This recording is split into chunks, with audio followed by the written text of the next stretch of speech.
అందరికీ నమస్కారం. My dear fans, నా army, I love you, I love you, I love you, అంతే. I love you, I love you, I love you, I love you. నా fans అంటే నాకు పిచ్చప్ప, నా ఫ్యాన్స్ అంటే నాకు పిచ్చి.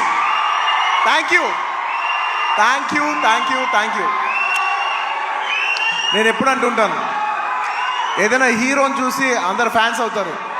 నేను నా ఫ్యాన్స్ని చూసి హీరో అయ్యా. Thank you, thank you, my thank you. Cinema వచ్చి 3 ఏళ్ళు అవుతుంది. ఇంకోసారి మిమ్మల్ని ఇంత ఇబ్బంది పెట్టను. డెఫినెట్లీ ఎక్కువ సినిమాలు చేస్తా, మీకు ఎక్కువ కనపడతా. కానీ మీ ప్రేమ ఏమాత్రం తగ్గలేదు. దానికి ఎప్పటికీ రుణపడి ఉంటాను. Thank you, thank you my fans, thank you.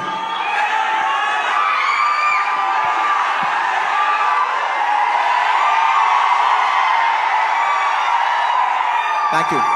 ఈ ఫంక్షన్కి వచ్చి దీన్ని ఇంత పెద్ద సక్సెస్ చేసిన మీకు, ఈ ఫంక్షన్ని టెలికాస్ట్ చేసిన మీడియా వారికి, స్పాన్సరర్స్కి, అందరికి, ముఖ్యంగా అందరికీ thank you very much. And ఇంకా విషయానికి వస్తే వెరీ సింపుల్. నేను ఇవాళ ఎందుకు ఇక్కడికి వచ్చాననేది వెరీ ఆబ్వియస్. ఎందుకంటే సుకుమార్ గారు వైఫ్ కవిత గారు ఈ సినిమా ప్రొడ్యూస్ చేస్తున్నారు.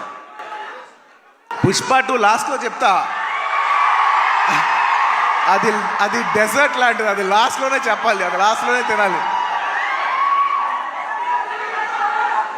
సుకుమార్ గారి వైఫ్ కవిత సుకుమార్ గారు ఈ సినిమా ప్రొడ్యూస్ చేశారు.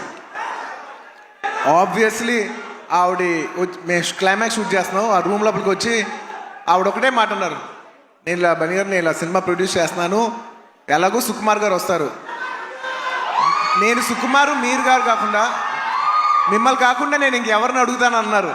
ఇంకా ఆ మాట తర్వాత ఇంకా డిస్కషన్ లేదు, మాటలు లేవు, మాట్లాడుకోవటం లేవు. ఆబ్వియస్లీ నాకు సుకుమార్ గారు అంటే ఎంత ఇష్టం ఏంటి అని నేను మాటలో చెప్తే చాలా స్టూపిడ్గా ఉంటుంది. ఆవిడ అడిగిన వెంటనే మీరు నమ్మరు, క్లైమాక్స్ చాలా టఫ్ షూట్. నేను జనరల్లీ అనను ఈ మాట. నేను ఇప్పటివరకు చేసిన క్లైమాక్స్లోనే one of the most difficult climax, చాలా టైరింగ్ క్లైమాక్స్. అంత సిచ్యువేషన్లో కూడా ఆవిడ అన్న వెంటనే వస్తున్నాను కవిత గారు, ఇంకా మీరు ఆ మాట అనిన తర్వాత, ఎందుకంటే ఇష్టమైన వాళ్ళకి మనం చూపించాలి, మనం నిలబడగాలి.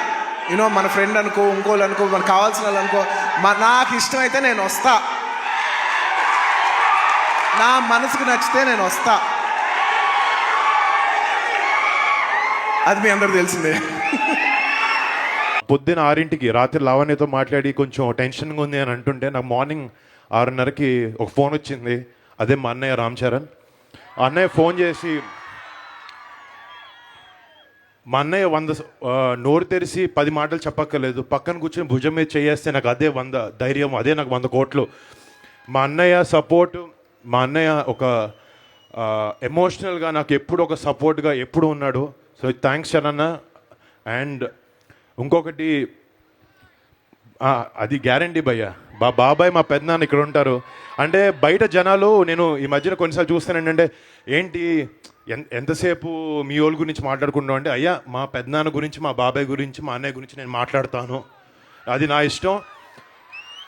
అంటే లైఫ్లో నువ్వు పెద్దోడు అవ్వచ్చు అవ్వకపోవచ్చు, కానీ నువ్వు ఎందుకు మొదలు పెట్టావు, ఎక్కడి నుంచి వచ్చావు, నీ వెనకాల ఉండే సపోర్ట్ ఎవరు అనేది వాళ్ళ గురించి నువ్వు మర్చిపోతే నీ సక్సెస్ దేనికి పనికిరాదు. సో చిరంజీవి గారికి కానీ, మా బాబాయ్ కళ్యాణ్ గారి గురించి కానీ, మా నాన్నగారి గురించి కానీ ఎప్పుడు వాళ్ళ మనసులో ఉంటారు, వాళ్ళు ఎప్పుడు నా వెనకాల నుండి సపోర్ట్ చేస్తున్నారు. ఈ సినిమాకి వచ్చినప్పటికీ మన నవంబర్ 14న ఈ సినిమా మీ అందరి ముందుకు వస్తుంది. టార్గెట్ లాస్ట్ 2 సార్లు మిస్ అయింది, ఈసారి మాత్రం గట్టిగా కొడతాను, ప్రామిస్.